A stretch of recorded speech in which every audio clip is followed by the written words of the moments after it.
Stop the presses. Peter McPherson, board game designer and pleasant human, has a new game headed to crowdfunding called Fit to Print. McPherson's previous designs, Tiny Towns and Wormholes, are still Team Gamosity favorites, but how does Fit to Print stack up? For more on this, we go to our senior cardboard correspondent, Jessica Fisher, reporting live from the field. Jess?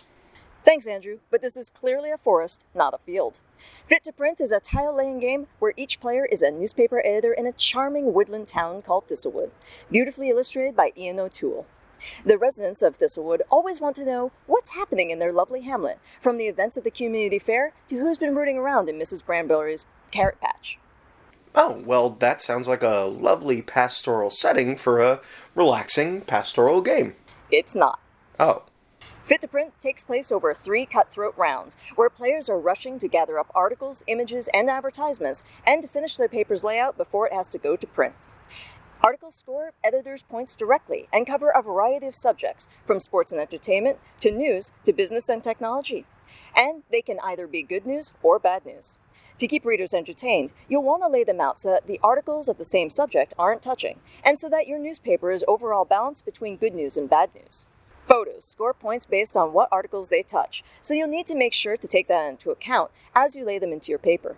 And of course, it costs coin to keep your paper running, so savvy editors will need to grab some advertisements. The player with the lowest ad revenue at the end of the game loses no matter how excellent their reporting and layouts have been.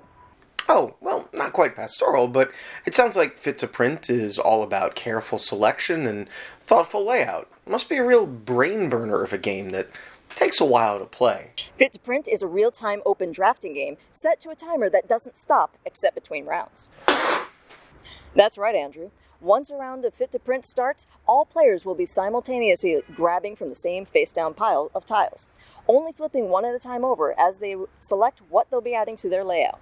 And, during this reporting phase, no tiles can be added to the layout itself. They just get stacked on piles on your desk. So that means you just have to sort of mentally track where things might go on your layout as you're grabbing things? But then the clock must surely stop once it's time to actually complete your layout, right?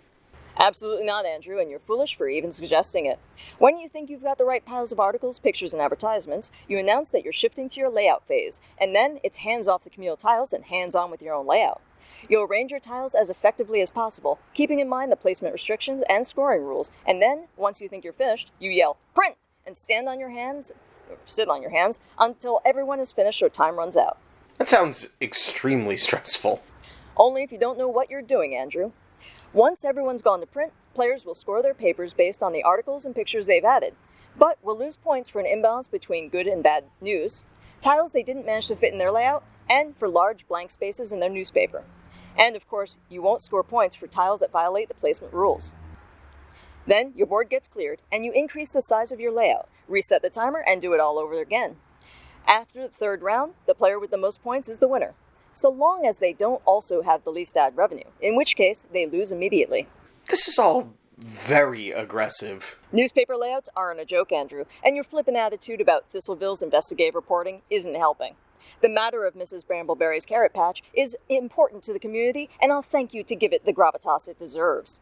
Well, fair enough. And I'm being told that while the basic gameplay of Fit to Print is excellent, the advanced setup, which features unique player abilities and a large number of breaking news rules that add unpredictable bonuses, requirements, and restrictions to each round of gameplay, really makes Fit to Print shine. That's right, Andrew. There are even solo play rules, and a turn-based version for those who would rather make it all about the strategy rather than the freneticism, or for people like you who can't seem to take this job seriously.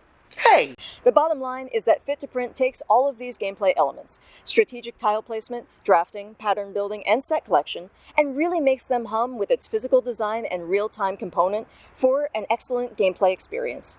Flatout Games has published some really fantastic titles, including the absolutely excellent Verdant and Spiel des Jahres winner, Cascadia.